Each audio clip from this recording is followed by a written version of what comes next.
Students, now I will discuss calculation involving density or dimension of unit cell. So all of you know density is equal to mass upon volume. Volume of unit cell is equal to a cube. Volume आपको मालूम है कितना होता है, a cube हो गया. Now the density of unit cell means density of unit cell is equal to mass of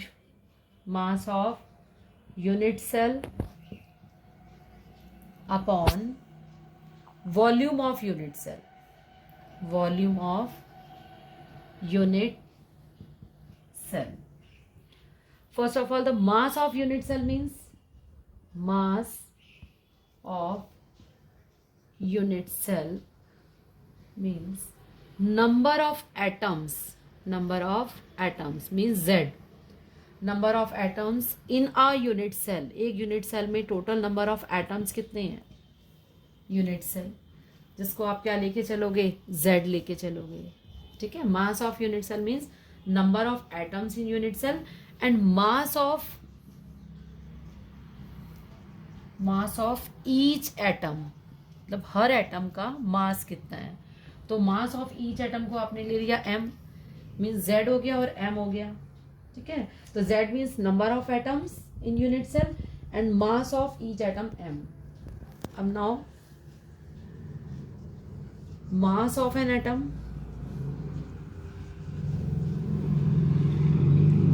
present in unit cell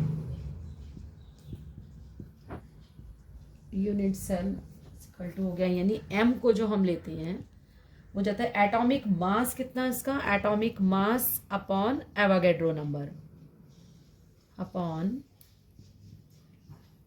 Avogadro number. तो all of you know the value of Avogadro number mean m और यहाँ पर आ जाएगा n0. It means पूरा complete formula क्या हो गया, density of the unit cell is equal to mass of unit cell upon volume of unit cell. तो mass of unit cell is equal to कितना हो गया, z into mass of each atom. तो mass of each atom को हमने calculate कर लिया, atomic mass upon क्या हो गया, n0 आ गया. ले लिया ना. तो डेंसिटी इज इक्वल टू हमारी क्या हो गई, z into m upon a cube, because a cube is volume of unit cell into n0. ये पूरा फॉर्मूला कैलकुलेट करके आपका आया है. इसके ऊपर बोर्ड में न्यूमेरिकल आते हैं आपके, और हर साल इसमें आते हैं. यूनिट ऑफ डेंसिटी कितनी होती है, डेंसिटी की यूनिट जो हम वो लेके चलेंगे, यहीं पे लिख देती हूँ मैं आपको, ग्राम पर सेंटीमीटर क्यूब, लाइक दिस. तो यूनिट के मार्क्स आपके कट जाते हैं. पूरा फॉर्मूला z की वैल्यू आपको काउंट करने को आ जाती है. z की value means number of atoms कितने हैं आपके, बाकी आपका इसमें हो गया मास. n0 की वैल्यू आपको जो है मालूम रहती है 6.023 10 रेज़ टू पावर 22. ये आपने इसमें वैल्यू रख लेनी है, बाकी इसके अकॉर्डिंग करने हैं.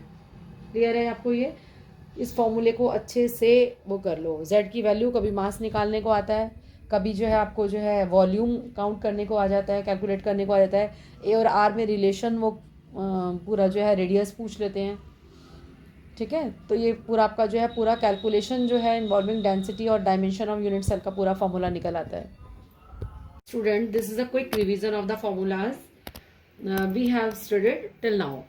First, crystal system, simple unit cell, or simple unit cell is also called primitive unit cell.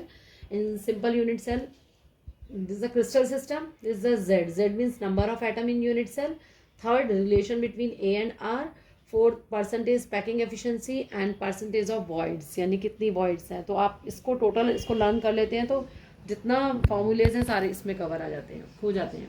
तो सिंपल यूनिट सेल और you can say primitive unit cell. In simple unit cell constant particles are present only at the corner. Corner का contribution 1/8 into 8, यानी z की value कितनी आएगी 1. तो simple unit cell में number of square कितने होंगे 1. और ये हमने इसको पहले वो कर चुके हैं, इसका रिलेशन निकाल चुके हैं. तो a इज इक्वल टू कितना आता है 2r, तो r is equal to a/2 हो जाएगा. पैकिंग एफिशिएंसी हमने कैलकुलेट की 52%, एंड नंबर ऑफ वॉइड्स कितनी इसमें बचेंगी 48%, यानी टोटल जो स्पेस ऑक्यूपाइड करेंगे सिंपल यूनिट सेल में 52% हो जाएगा और 48% उसमें वॉइड्स रह जाती हैं। For BCC body centred cubic में आपका जेड की वैल्यू कितनी आएगी 2, क्योंकि बीसीसी में कॉर्नर्स पे तो होते ही हैं और बॉडी के सेंटर में भी होगा, तो कॉर्नर का कंट्रीब्यूशन 1 और बॉडी के सेंटर में 1, तो टोटल नंबर ऑफ कितने स्फीयर होंगे 2।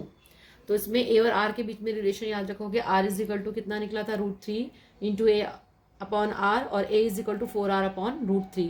तो पैकिंग एफिशिएंसी हमने कैलकुलेट करी थी 68% और नंबर ऑफ वॉइड्स की जो परसेंटेज 32% वॉइड्स रह जाती हैं, मीन्स बीसीसी में बेटर हो जाती है packing efficiency. Now third is FCC में जेड की value 4, means number of sphere कितने हैं 4, बिकॉज द कॉर्नर का कॉन्ट्रीब्यूशन 1 कॉर्नर पे प्रेजेंट होते हैं एंड द 6 फेजेस हैं और ईच फेजेस का कॉन्ट्रीब्यूशन कितना हो जाएगा, ईच फेज का 1/2 होगा। तो टोटल हमने कैलकुलेट किया था जेड की वैल्यू 4, ए और आर के बीच में relation r is equal to √2 into a, sorry r is equal to √2 upon 4 into a और a is equal to 4r upon √2। तो 74% पैकिंग एफिशिएंसी आई थी। तो सबसे ज़्यादा जो बेटर है वो किस में आई थी, एफसीसी में पैकिंग एफिशिएंसी ज़्यादा है, और जो वॉइड्स है यानी जो बीच बीच में स्पेस रह जाता है वो 26% है। यहाँ तक आपको अच्छे से लर्न करना है क्योंकि इनके ऊपर न्यूमेरिकल्स हैं, क्वेश्चंस आ सकते हैं, इनके बीच में रिलेशन पूछ सकते हैं आपसे। एंड फोर्थ इज वॉइड्स हमने पढ़ा था जो बीच में वैकेंट स्पेस होता है, दो स्फीयर के बीच में जो वैकेंट स्पेस है, दिस द वॉइड्स, ये ऐसी बीच जो आ रही है बीच बीच में वॉइड्स होती हैं। तो ऑक्टाहेड्रल वॉइड्स अगर हमारी सपोज किसी भी उसमें n है तो टेट्राहेड्रल वॉइड्स क्या हो जाती हैं 2n हो जाती हैं, ठीक है। और डेंसिटी का formula z number of atoms, m हमने निकाल लिया था यहाँ पर मास को m upon n0 Avogadro number, a³ हमारा वॉल्यूम हो जाएगा। तो इसके ऊपर बेस्ड न्यूमेरिकल्स आते हैं। तो ये पूरा आप टेबल इस तरह से लर्न करोगे तो जितना आपने अभी तक सारा कर लिया वो आपको अच्छे से इसको जो है रिवाइज हो जाएगा। क्लियर।